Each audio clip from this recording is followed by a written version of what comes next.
Hey everyone, I really need to vent about something that happened to me this Thanksgiving. Honestly, I'm still processing it, but I wanted to share it because I just don't get how people can be this blatantly hypocritical. You all are probably going to be as angry as I was. So a little backstory. I'm Sarah, 33, and I have a son named Charlie. For the most part, I get along with my parents, but if you've been following my posts, you know there's a lot of tension between me and my sister, Emily. She's always been the golden child, perfect in my parents' eyes, and if you ask them, they'll swear that she's the better daughter. So, I've learned to just accept it. Or at least, I thought I had. When Thanksgiving rolled around this year, my parents called me up and invited me over, but they were very clear about one thing. No kids this year, Sarah. We're keeping it quiet this time. It's going to be an adult dinner. At first, I was kind of bummed about it, but then I thought, okay, maybe this will be nice. A peaceful dinner without the chaos of kids running around. I've been looking forward to some adult time for once, and I figured I'd just leave Charlie with my babysitter for a few hours. It would be a short trip. I'd go, hang out, and then come back home before he got lonely. I made sure to call my mom the night before and double-check the plans. Just confirming, you're sure it's just going to be the adults, right? I asked, even though I kind of already knew the answer. Oh yes, Sarah. We want a nice, quiet Thanksgiving. No kids running around causing noise, she assured me. With that, I thought everything was settled. I left the house the next day, ready to spend a few hours with my family, and then head back to my son. It was going to be a quick, easy trip, or so I thought. When I got to my parents' house, it looked just like I remembered. Everything was set up for dinner, the house smelled amazing, and it had that holiday warmth. I figured I'd have a couple of hours of peace with them, maybe even get some one-on-one time with my mom. But as I walked in, something immediately felt off. The first thing I noticed was the noise. I wasn't expecting the sound of kids' laughter and footsteps pounding across the floor. I stood frozen for a second, blinking in disbelief. I heard a voice call out, "Aunt Sarah? Aunt Sarah?" and looked over to see Emily's kids, 3 of them, all running in and out of the kitchen, chasing each other, playing tag, making noise, just like the chaos my parents had said they didn't want. I froze. Wait, what? I thought I was hallucinating for a second, but no, there they were, Emily's kids. Confused and slightly annoyed, I turned around to look at my mom, who was standing at the stove, stirring the gravy like she didn't have a care in the world. "Mom," I said, trying to stay calm. "You said no kids this year." She turned to me with a smile that didn't match the situation. "Oh, honey, we did say no kids, but Emily's kids are here, and they're different. You know how it is with your son." I could feel my heart racing. Different? What did that even mean? "Mom," I said, raising my voice slightly. "You told me it was going to be a quiet dinner. No kids running around because they're too loud. But this is exactly what you said you didn't want." My mom looked up at me, giving me that look she always gives when she doesn't want to have an uncomfortable conversation. "Well, your sister's kids are well-behaved, Sarah. They're quieter." I could feel my face flush. "They're quieter?" This was a straight-up slap in the face. I looked over at Emily, who was standing near the table with a smug smile, clearly enjoying the scene. "It's not a big deal, Sarah. Mom just wants a calm dinner with family, and you know, my kids know how to act." Act?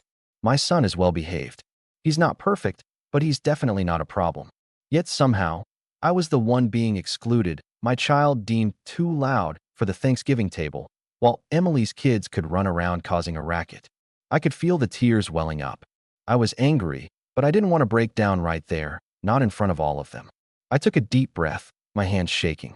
"I'm sorry," I said, my voice shaking with frustration. "But I can't do this." I turned on my heel and walked straight out the door, without looking back. I didn't even wait for my mom to call after me or for Emily to say anything else. I just left. I drove home in silence, my mind racing, my heart heavy with anger and hurt. I had been treated like I wasn't even part of the family, like my son didn't matter, like we were less than. I wanted to tell my parents exactly how I felt, to yell and scream at them, but what would be the point? I already knew where I stood with them. I wasn't going to get through to them. I wasn't going to change anything. 2 days passed. I thought that maybe the holidays would just blow over, that maybe I'd just let it go and move on. But then, this morning, the text started. First, it was my dad. He asked me how I was doing, said that he and Mom really missed me, and that they were sorry for the way things went. But the words didn't feel real. I could tell they were trying to smooth things over, but something felt fake about it. Then came the text from Emily. She was asking if I could help them out with some bills. Apparently, they were a little tight this month, and she was asking for a loan, saying it'd only be temporary. I stared at the screen in disbelief. After everything, after they'd treated me like nothing, after excluding me from the family dinner because of a stupid reason, they had the nerve to ask me for money? I was shaking with anger. And yet, I knew exactly what I had to do. I wouldn't let them manipulate me. Not again. Not ever again. I sat there staring at the text for a long time, letting the anger slowly build. How could they? After all that had happened, after the blatant hypocrisy of the Thanksgiving dinner, they had the gall to come to me for money? I felt like I was drowning in frustration. They'd made me feel small, dismissed my son and me, and now they wanted me to come to their rescue when things weren't going their way. How convenient. I wasn't about to be the fixer anymore, the one who always cleaned up everyone else's mess while they treated me like an afterthought. So, I took a deep breath, my fingers hovering over my phone. I knew what I had to do. I wasn't going to let this slide. I began typing. Emily, I saw your message. I know things are tough, but I can't help you out this time. You made it clear that my son wasn't welcome at Thanksgiving, and I've got no interest in being treated like an outsider anymore. I've helped you guys enough, and you've taken advantage of my kindness for too long. I'm done. I stared at it for a second before hitting send. My heart pounded in my chest, but I knew this was the only response that made sense. There was no way I could keep enabling their behavior. I wasn't their bank, their emotional punching bag, or their doormat anymore. The reply came almost immediately. Sarah, please don't be like this. You're family. I didn't mean it like that. I was just asking for a little help. We've always helped you, right? We've always been there for you when you needed us. I could feel my blood boil again. They've always helped me? When? I couldn't remember a single time my parents or Emily had actually had my back. Sure, they'd made an effort every now and then, but it was always on their terms, always when they wanted to look good. I could see right through the manipulation. Emily was trying to guilt trip me, trying to get me to feel bad for standing up for myself. But I wasn't falling for it anymore. Not this time. I took a moment to breathe, then typed back. You've never been there for me, Emily. Not when it counted. You don't get to use me when it's convenient for you. If you need to figure things out, you'll have to do it on your own. I won't be part of this toxic cycle anymore. I hit send, feeling a strange mix of relief and frustration. I knew that what I had just said would likely stir up a storm. It wasn't going to be easy, but I couldn't keep letting them walk all over me. And then, like clockwork, my phone started blowing up. First, it was my dad again, asking me to consider the family and think of how things used to be. Then, it was a call from my mom. I didn't pick up at first, my hands were shaking too much. But she didn't stop. The phone rang again and again. Finally, I answered. Sarah, why are you being like this? Your father and I are upset. We've always been here for you, my mom said, her voice softer than I expected. Really? You've always been here for me? I replied, feeling the anger in my voice rising again. You told me my son wasn't welcome at Thanksgiving, and you still haven't apologized for it. You treat me like I'm not part of the family, but you want me to bail you out when things are tough? It doesn't work like that. There was a long pause on the other end. I could hear my mom sigh, a sound I knew all too well. It was the sound of dismissal. Sarah, it's not like that. You've always been a bit dramatic, she started, but I wasn't having any of it. No, I interrupted. You don't get to call me dramatic after what you did. You told me my kid was too loud. That's what this is about. I've been your daughter for years, and this is how you treat me? You don't get to act like nothing happened and expect me to just let it go. I could hear my mom's voice cracking as she tried to smooth things over. Please, we're sorry. We just didn't want it to be too loud. I laughed bitterly. You didn't want it to be too loud? But Emily's kids can run around and scream, and that's fine. You're so full of it. I could feel the tears threatening to fall again, but I fought them back. I wasn't going to let them manipulate me into feeling guilty. Look, Mom, I'm done. I've had enough. I'm not your fallback anymore. I'm not your plan B for when things go wrong. Don't call me again unless you're ready to apologize. Really apologize. The line went quiet for a few seconds, and then my mom sighed again, almost as if she was trying to let me off easy. We'll talk later, okay? Yeah, we'll see, I muttered, hanging up the phone. The rest of the day passed in a blur. I went to bed feeling angry, betrayed, and exhausted. My phone was silent after the call with my mom, but I could tell it was only a matter of time before they tried again. They always did. It wasn't just the Thanksgiving thing that hurt. It was everything leading up to it. The way they'd always made me feel like I was second-rate compared to Emily. The way they'd put her on a pedestal while I was expected to just swallow my pride and play along. I was sick of it. And then came the next message, this time from Emily again. Sarah, we really need your help. Things are getting bad, and we don't have anyone else to turn to. Please, just this once. I swear I'll make it up to you. I sat there for what felt like forever, staring at the text on my phone. I could feel the weight of the decision pressing on me, like the air in the room had thickened. Every part of me wanted to say no, to shut them out for good and walk away. But then there was this tiny voice, whispering at the back of my mind, their family. They'll change. They need you. But no, I quickly reminded myself. They hadn't changed. Not really. They'd apologized for their actions, but it was always about saving face, never about truly acknowledging what they had done. I had let them walk all over me for so long because I was afraid of pushing them away completely. But this time felt different. I put my phone down on the table and leaned back in my chair, rubbing my temples.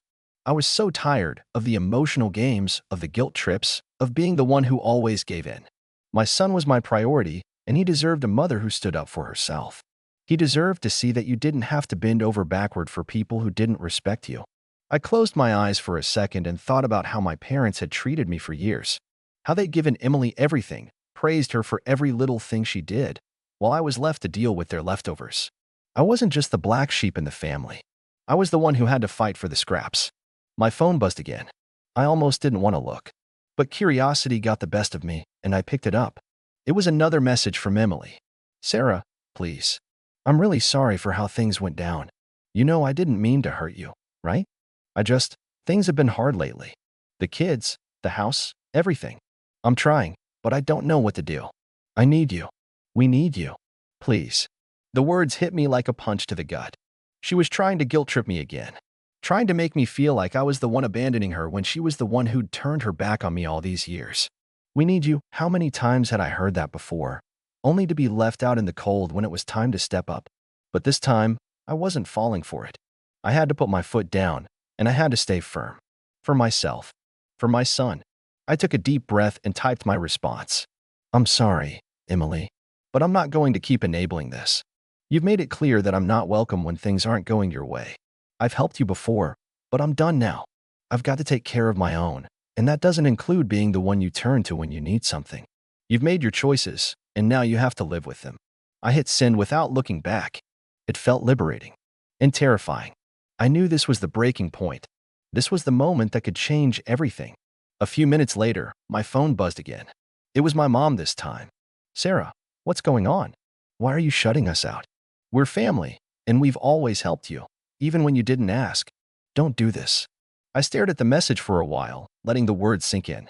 We've always helped you. Again, the same old story. I'd heard it so many times that it barely even registered anymore.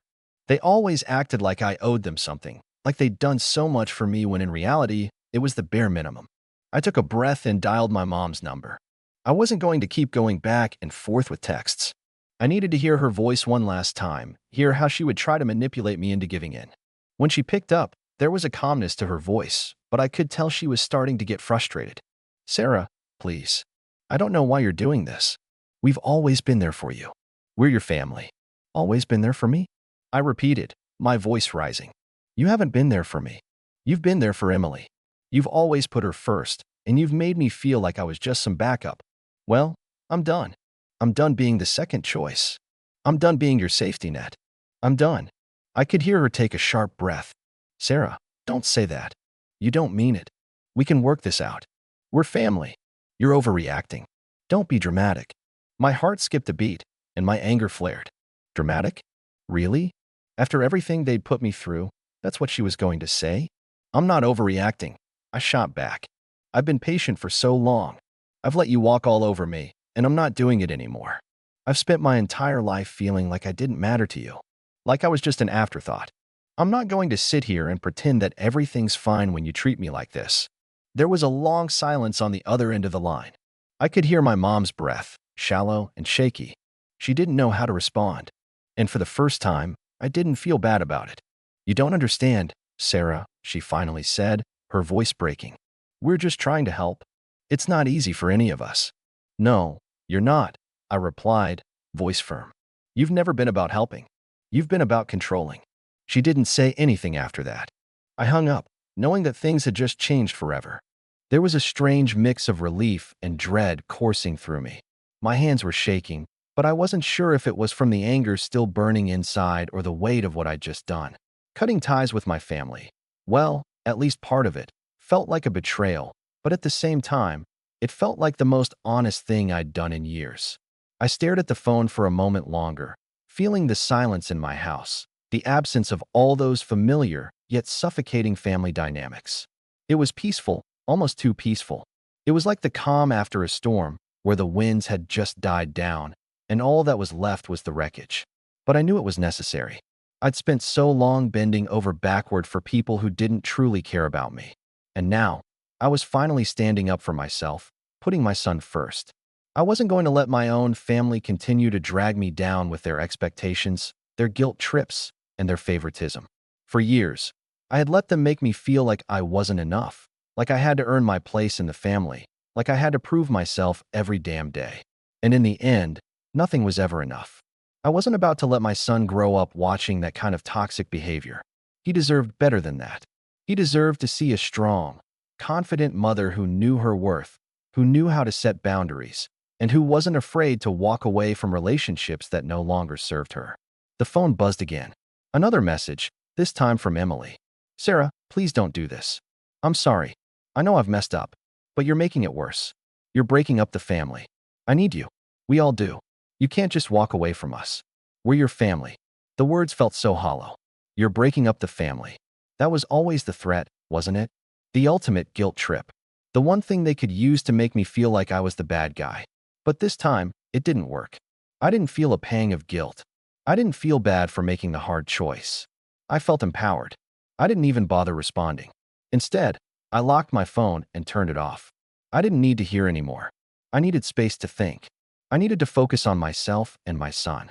And for the first time in what felt like forever, I wasn't constantly worried about their drama. I wasn't pacing around wondering if they were going to come after me again, demanding an explanation or playing their usual emotional games. That night, I curled up on the couch with my son, who was playing quietly beside me. I'd been so caught up in the drama for so long that I'd almost forgotten how peaceful it could be just the two of us. The weight that had been on my chest for years seemed to lift a little bit, and I felt like I could breathe again. I didn't have to worry about all the tension and resentment that had been building for years. I didn't have to feel like I had to choose between my son and my family. The next few days were quieter than I expected. My phone stayed silent, and I wasn't sure whether to feel relieved or nervous. Was this the calm before the storm? I had no idea, but something told me this was just the beginning. I had no illusions that my family was going to let me go so easily. They were going to fight. They were going to push and pull, try to guilt trip me, try to manipulate me into coming back. But I was ready for it. A week later, the inevitable happened. My mom showed up at my door. She didn't knock. She didn't call first. She just appeared on my doorstep, her face pained but determined. I could see she'd been crying, her eyes red-rimmed. But I wasn't going to fall for it this time. Not this time. I crossed my arms and leaned against the doorframe, studying her without saying anything. Sarah, she began, voice soft and wavering. You can't just do this. We're your family. You can't cut us off like this. I've been calling, but you won't answer. I need you to understand. I do understand, Mom. I replied, my voice steady. I understand that you've always made me feel second to Emily. I understand that no matter what I do, it's never enough. And I understand that if I keep allowing myself to be treated like this, nothing will ever change. Her face twisted in shock, like she didn't know what to say to that. She took a step back, as though my words had physically pushed her away. You don't mean that, she said, almost pleading. You can't. You're just upset, and I get it. But you don't understand what you're doing. This isn't just about you and Emily. This is about the family. No, it's about me, I snapped. For once, it's about me. And I'm done. I've spent my whole life trying to be good enough for you, for Emily. I've tried to be everything you wanted me to be, but it's never been enough. I've had enough of the games. I've had enough of the drama. And I'm not coming back this time. Her eyes filled with tears, and for a split second, I almost felt guilty. But I shook my head, willing the feeling away. I couldn't let myself fall back into the same old cycle of manipulation and guilt. I love you, Mom, I said, my voice softening just a bit. But I need to love myself more. I need to stand up for what's right for me. And right now, that means walking away. She stood there for a long moment, staring at me, her face a mix of disbelief and sadness. But I didn't flinch. I didn't apologize. I didn't back down. Finally, she turned and walked away. There were no more words, no more guilt trips. And as she disappeared down the driveway, I closed the door behind me, locking it without looking back. I knew it wasn't going to be easy. The road ahead was going to be tough. But I had made my decision, and there was no going back. For the first time in a long time, I felt like I was finally in control of my own life. No more manipulation, no more guilt, just me, my son, and the peace I had earned. And I wasn't going to let anything or anyone take that away from me. It was over.